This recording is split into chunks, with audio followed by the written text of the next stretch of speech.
Karbala. Karbala के पैगाम पर बात करने से पहले करबला की ऐतिहासिक घटना और ऐतिहासिक कथा को जानना जरूरी है। यह जानना जरूरी है कि करबला का इतिहास क्या है। इमाम हुसैन साहब को करबला जाना ही क्यों पड़ा? क्या ऐसी ज़रूरत पड़ गई थी? क्या ऐसी मजबूरी थी कि करबला का युद्ध उन पर थोपा गया या उनको लड़ना पड़ा? करबला मुअल्ला, करबला एक इराक की जगह है, एक मैदान है। और यजीद जो कि उस समय खलीफा थे और इस्लाम के खलीफा खुद उन्होंने अपने आप को घोषित कर लिया था, वो चाहते थे कि मोहम्मद पैगंबर के नवासे हजरत हुसैन साहब उनके नाम की बैयत कबूल करें, उनको खलीफा माने।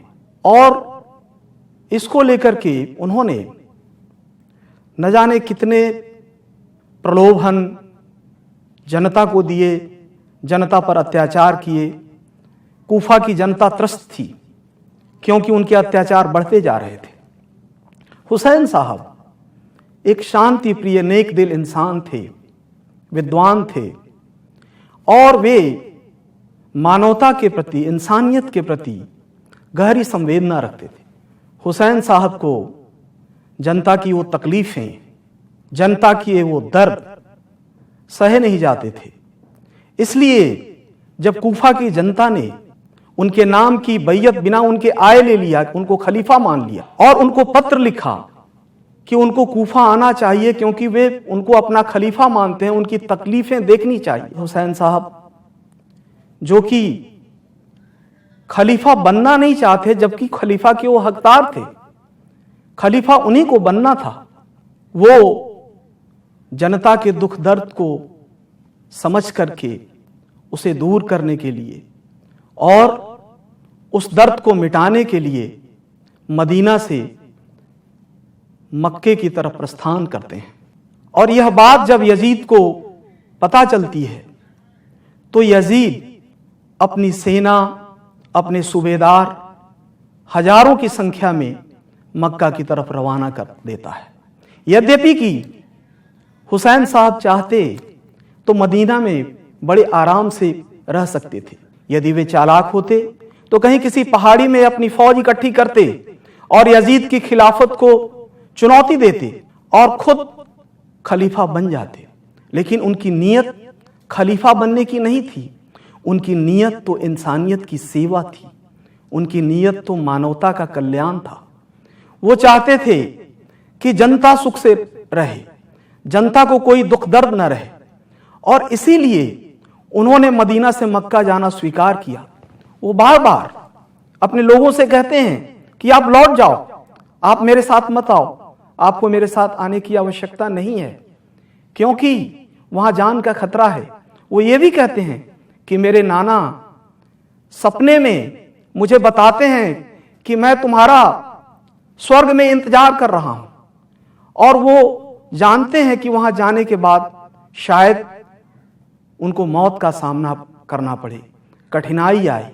वो चाहते तो बड़े आराम की जिंदगी व्यतीत कर सकते थे, लेकिन वो जनता के दुख दर्द और कूफा की जनता के दर्द, बेपनाह दर्द को वो समझते हैं क्योंकि उनका मानना था कि जो लोग भी किसी भी दुखी या दर्द से पीड़ित व्यक्ति के दर्द को नहीं समझते या किसी की यातना देने वाले का साथ देते हैं या चुप रहते हैं, इसका मतलब है कि वो यातना देने वाले के साथ हैं। इसलिए किसी भी तरह के अत्याचार, अन्याय, दमन जिससे कि किसी को पीड़ा पहुंचती है और यदि हम वो चुपचाप देखते रहते हैं तो कहीं ना कहीं हम उस अत्याचार, अन्याय और दमन का साथ दे रहे होते हैं। करबला के उस मैदान में जब 72 लोगों की एक छोटी सी टोली के साथ, जिसमें बूढ़े, बच्चे, युवा, स्त्रियां जब वहां पहुंचती हैं तो किस तरह से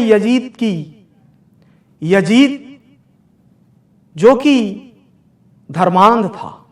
यजीद जो कि सत्ता का दुरुपयोग करता है, यजीद कूफा की जनता को प्रलोभन देकर के अपने पक्ष में कर लेता है, और यजीद जो कि इस्लाम की मान्यताओं को नहीं मानता, धर्म के नाम पर छद्म करता है और धर्म को मानता नहीं है।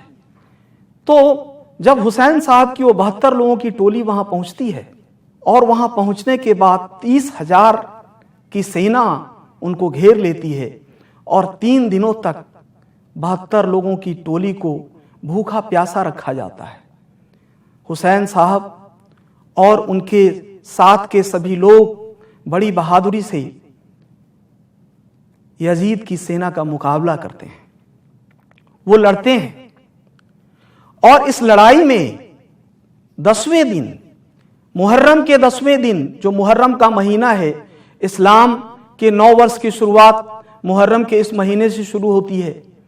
यद्यपि कि बाकी धर्मों में 9 वर्ष के अवसर पर जश्न मनाया जाता है, लेकिन मुहर्रम के अवसर पर मातम मनाया जाता है 10 दिनों तक, क्योंकि हुसैन साहब की शहादत 10वें दिन होती है और 3 दिन तक भूखे प्यासे रहने के बाद बूढ़े, बच्चों और उन 72 लोगों को मार दिया जाता है।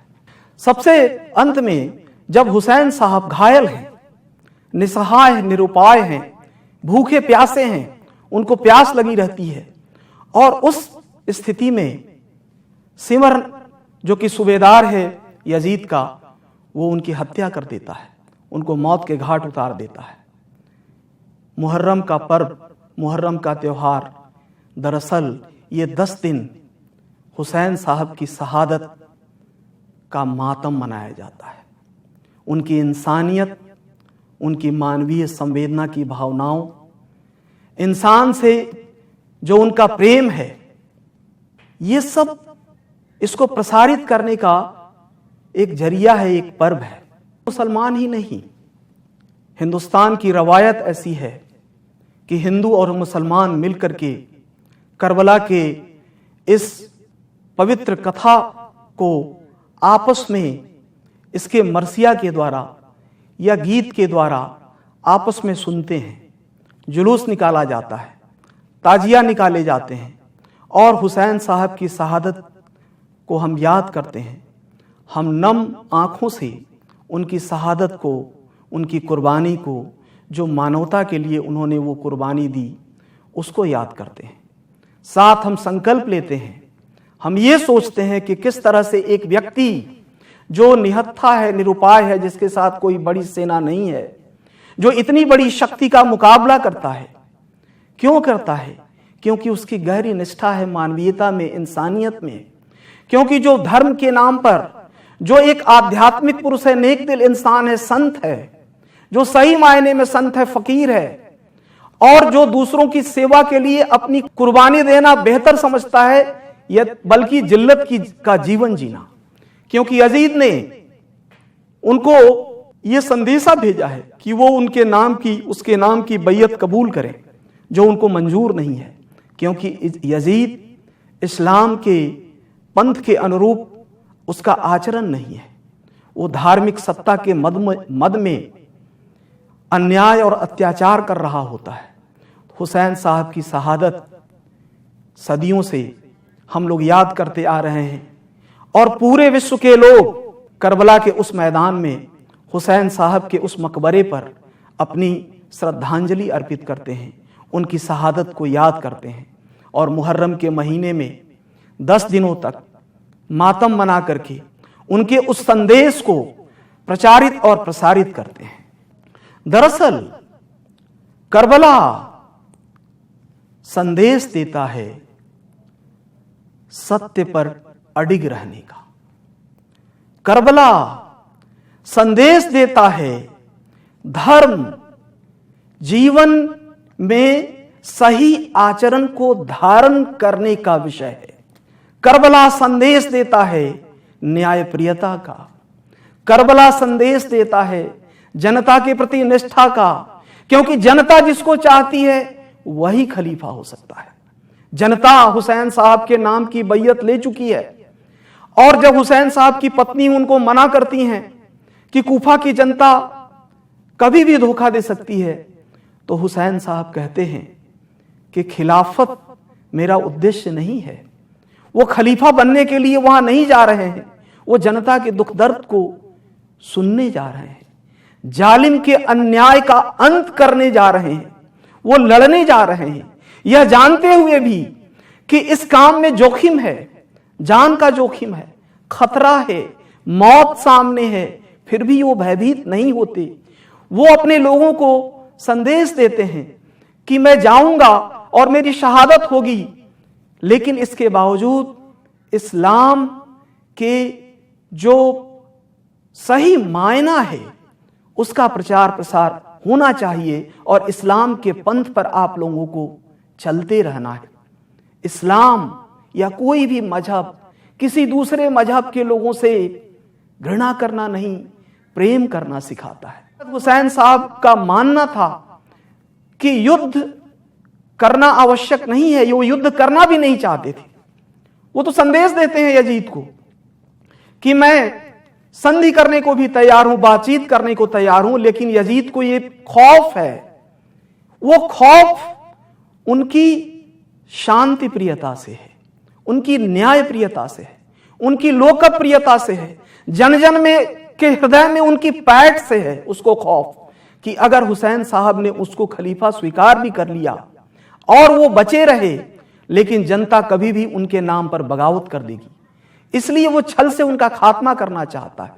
तो यह जानते हुए भी कि मौत का खतरा सामने है, फिर भी इंसानियत की रक्षा के लिए, न्याय के लिए, धर्म के लिए, और जो उनके नाना मोहम्मद पैगंबर साहब ने धर्म पर चलने की जो राह बताई थी, उस राह को बचाए रखने के लिए और उस राह पर चलने के लिए वो अपनी कुर्बानी देते हैं।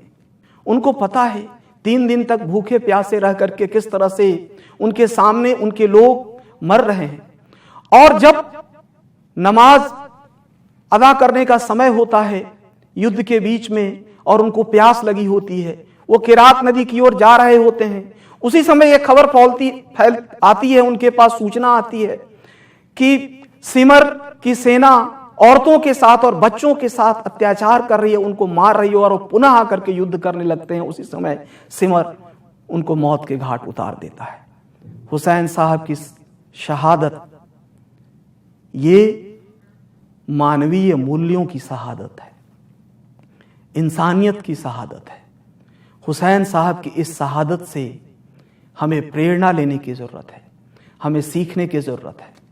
मैं इस सिलसिले में एक चर्चा जरूर करना चाहूंगा कि हुसैन साहब की इस करबला की लड़ाई में हुसैन साहब के साथ कुछ हिंदू भी उनका साथ देते हैं। प्रेमचंद ने अपने नाटक करबला में कई हिंदू पात्रों को के बारे में बताया है, जिसमें साहस राय, ध्रुवदत्त जैसे अनेक हिंदू चरित्र हैं। जिस समय हुसैन साहब और उनके साथी नमाज अदा कर रहे होते हैं, उस समय वे लोग पहरा देते हैं, और हुसैन साहब उस नाटक में ये कहते हैं कि जिस तरह से इस्लाम की लौ प्रकाशित हो रही है, उसी तरह से इस धर्म की लौ भी प्रकाशित हो पूरे संसार में। और साहस राय और उनके साथी जब करबला के युद्ध में मारे जाते हैं, कई इतिहासकार, नामों का फर्क है, कुछ लोग साहिब दत्त या हुसैनी ब्राह्मणों का जिक्र करते हैं कि हुसैनी ब्राह्मण उनके साथ गए थे, और ऐसी भी मान्यता है या इस तरह के तथ्य भी सामने आए हैं कि जब सिकंदर भारत आता है तो कुछ हिंदुओं को ले जाकर के उन्होंने अरब में छोड़ दिया है। वो हिंदू वहां हैं और उनकी श्रद्धा है हुसैन साहब के प्रति, और उनके साथ हैं, और वो उनके साथ वो लड़ते हैं। यानी हुसैन साहब की इस करबला की लड़ाई में उनके साथ हिंदू भी शहीद होते हैं, वो वहां मर जाते हैं युद्ध में। और जब करबला नाटक में प्रेमचंद ने यह दिखाया है कि जिस समय उन हिंदुओं का दाह संस्कार किया जाता है, उनकी चिता जलाई जाती है, तो हुसैन साहब उस नाटक में कहते हुए पाए जाते हैं एक चरित्र के रूप में कि यह जो सोच है, यह सोच पूरे विश्व में प्रसारित हो और हिंदू और मुसलमान के जो रक्त यहाँ मिले हैं, कभी भी इसको लेकर के कोई भ्रांति न फैले। समाज को इससे सीखने की जरूरत है। आज भी भारत में बहुत सारे हुसैनी ब्राह्मण हैं और वो मानते हैं कि हुसैन साहब की उस लड़ाई में, करबला के युद्ध में, उनके पूर्वज हुसैन साहब के साथ शहीद हुए। इसलिए वे भी 10 दिन के उस मुहर्रम के समय मातम मनाते हैं, मरसिया गाते हैं, शोक गीत गाते हैं, शोक बेहुल रहते हैं और हुसैन साहब की शहादत को नम आंखों से याद करते हैं। मुहर्रम के इस पर्व में या करबला की इस कथा में के माध्यम से समाज को यह सीखने की आवश्यकता है कि किस तरह से हिंदू और मुसलमान या भारत की गंगा जमुनी तहजीब जिसकी बात आज हम करते हैं, सदियों पहले ये गंगा जमुनी तहजीब बहुत पहले साथ चली और अन्याय और अधर्म के खिलाफ लड़ती रही। हम सबको इससे सीख लेने की आवश्यकता है। हमको इसको प्रसारित और प्रचारित करने की जरूरत है। हमको बताने की जरूरत है। समाज में बहुत सारी भ्रांतियां और भ्रम हैं। हम एक दूसरे के इतिहास के बारे में नहीं जानते, भ्रामक अवधारणाएं फैली होती हैं। हमको एक दूसरे के इतिहास को समझने की जरूरत है। मौलाना आजाद ने कुरान की आयतों के बारे में लिखा है और ये कहा है कि इस्लाम कभी भी तलवार के वजूद पर नहीं प्रसारित हुआ और भारत में जिन लोगों ने इस्लाम को अपनाया, इस्लाम में चूंकि कोई छुआछूत नहीं था, इस्लाम में कोई भेदभाव नहीं था, उसके कारण भी इस्लाम को अपनाया। और भारत की ऐसी तहजीब है, भारत की ऐसी परंपरा है कि भारत में जो लोग भी आए और जो भारत का होकर के रहे, भारत की संस्कृति ने उसको स्वीकार किया है, उसको अंगीकार किया है। चाहे मुसलमान शासक रहे हों, चाहे फकीर रहे हों, चाहे यहां आने वाले पीर हों, संत हों, जो भी यहां आए और इस समाज के होकर के रह गए, भारत ने उसको स्वीकार किया है।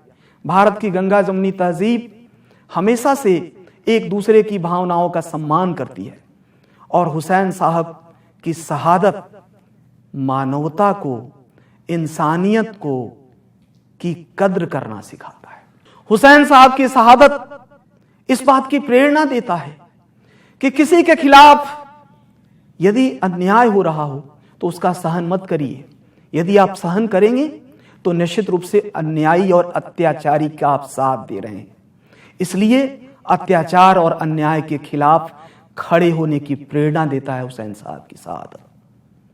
हुसैन साहब की शहादत में या मातम मनाए में जो मरसिया गाए जाते हैं, वो मौत का किस्सा नहीं सुनाया जाता, वो मानवीय संवेदनाओं को जगाने का प्रयास किया जाता है।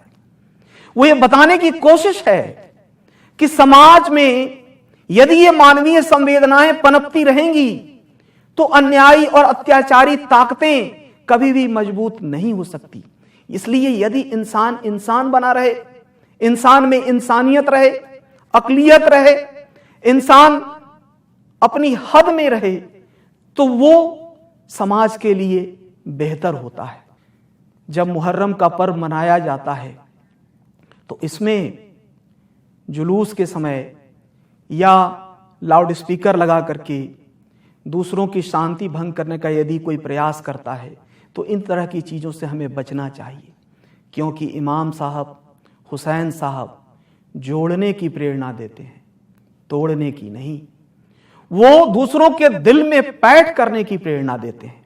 और जब उनकी शहादत हो जाती है और यजीद की सेना के द्वारा जो बच्चे जीवित रह गए और जो महिलाएं रह गई, जिसमें उनकी बहन और उनका भांजा है, और उनको यजीद की सेना ले जाती है बंधक बना करके, और उनकी बहन किस तरह से हुसैन साहब के पैगाम को आगे बढ़ाती हैं, जनता को बताती हैं कि हुसैन साहब का पैगाम क्या है, और जनता, कूफा की जनता किस तरह से उनका विश्वास करती है और यजीद जो कि इतना शक्तिशाली राजा है उसके खिलाफ विद्रोह करती है। सत्ता कोई कितनी भी शक्तिशाली हो, लेकिन यदि व्यक्ति शांति प्रिय है, न्याय प्रिय है, धर्म प्रिय है, आध्यात्मिक है और वो सही रास्ते पर चलने वाला है, तो सत्ता को सदैव उससे चुनौती मिलती रही है। मैं उदाहरण के लिए ये बात कर सकता हूं कि आजादी के आंदोलन के दरमियान महात्मा गांधी का जो अहिंसक आंदोलन था वो बिल्कुल हुसैन साहब से प्रेरित था, उनकी शहादत से प्रेरित था, क्योंकि अंग्रेजों की इतनी विशाल सेना और उस सेना के सामने महात्मा गांधी एक फकीर की तरह एक ही वस्त्र में नीचे से ऊपर तक काम चलाने वाले, एक लंगोटी में, एक धोती में रहने वाला एक व्यक्ति साधारण जनमानस से जुड़ जाता है और अंग्रेजी हुकूमत को 200 साल की सत्ता को चुनौती दे देता है और देश से उनको जाना पड़ता है। और दूसरी तरफ जो अन्याय अत्याचार हमारे समाज के भीतर है, जो असमानता है, जो गैर बराबरी है, जो छुआछूत है, उसके खिलाफ वो सामाजिक आंदोलन चलाते हैं। मैं ऐसा मानता हूं कि हजरत इमाम हुसैन का व्यक्तित्व इन दोनों ही चीजों से लैस था। अगर नहीं होता तो उस समय विभिन्न ऐतिहासिक साक्ष्यों के आधार पर और प्रेमचंद के नाटक के आधार के हवाले से भी मैं ये बात कहना चाहता हूं कि जो हिंदू चरित्र उनके साथ करबला के इस युद्ध में जो हिंदू भाग लेते हैं और शहीद होते हैं, अपने आप को उत्सर्ग करते हैं हुसैन साहब के साथ, उनके उद्देश्यों के साथ, उनमें आस्था रखते हैं, यह ऐसे संभव नहीं था। इसलिए समाज में इस तरह की भ्रामक अवधारणाएं जो फैली हैं कि इस्लाम का प्रचार प्रसार तलवार की बदौलत हुआ, बलात या जबरन हुआ, वो बलात या जबरन नहीं बल्कि प्रेम, बंधुत्व और भाईचारे से हुआ है। जो लोग इस तरह की भ्रांत अवधारणाएं रखते हैं उनको जरूर एक बार इस कथा को, इस इतिहास को पढ़ने की जरूरत है। मैं मानता हूं कि मुसलमान धार्मिक जो हिंदू धर्म ग्रंथ हैं उसको पढ़ें और जो हिंदू हैं वो कुरान की आयतों को पढ़ें, एक दूसरे के इतिहास को समझें और भारत की गंगा जमुनी तहजीब को बचाए रखें। इंसानियत को जिंदा रहना चाहिए और जो मुहर्रम के दरमियान करबला की शहादत को हम याद करें और करबला की शहादत को हम नमन करें, अश्रुपूरित नेत्रों से हम नमन करें, हृदय से हम नमन करें और अब समझें कि वो शहादत जो सदियों पहले मानवता के भले के लिए की गई वो व्यर्थ न जाए। समाज में सामरस्य स्थापित हो, समाज में बंधुत्व का भाव हो, कोई एक दूसरे का शोषण नहीं करे, अत्याचार ना हो, धर्म का गलत प्रचार प्रसार ना हो। और मुहर्रम के महीने में जो 10 दिनों के मातम के बाद हुसैन साहब की शहादत के दिन जो मुहर्रम का जुलूस है, उस जुलूस के साथ 2-3 बातें मैं बताना जरूर चाहूंगा कि जुलूस का उद्देश्य क्या है। जुलूस का उद्देश्य है मोहम्मद साहब के पैगाम को जन जन तक पहुंचाना, मानवीय करुणा और संवेदना के प्रवाह को हर इंसान में प्रवाहित करना, हिंदू मुस्लिम सौमनस्य को स्थापित करना, समाज के बीच के भेदभाव को मिटाना, सामाजिक सामरस्य स्थापित करना। इसके साथ ही मैं ये कहना चाहूँगा, अपील करना चाहूँगा, इस मौके पर हमको ये जरूर ध्यान रखना चाहिए कि हम किसी दूसरे की भावना को ठेस न पहुँचाएं, हम किसी दूसरे को आहत न करें। हम जब जुलूस निकाल रहे हों या सबील लगा रहे हों तो वहाँ प्लास्टिक का प्रयोग न करें ताकि पर्यावरण को हम बचा सकें। हम वहाँ जरूरत पड़ने पर नाले का निर्माण कर दें, सड़क को या उस रास्ते को स्वच्छ रखें, साफ सुथरा रखें, जुलूस के बाद और स्वच्छ करें और समाज में अमन का पैगाम दें। समाज में ये पैगाम दें कि यदि जरूरी हो तो मौत को अपना लेना चाहिए। जलालत की जिंदगी से बेहतर है वो मौत जिसमें स्वाभिमान हो, जिसमें इंसानियत की रक्षा का पैगाम हो।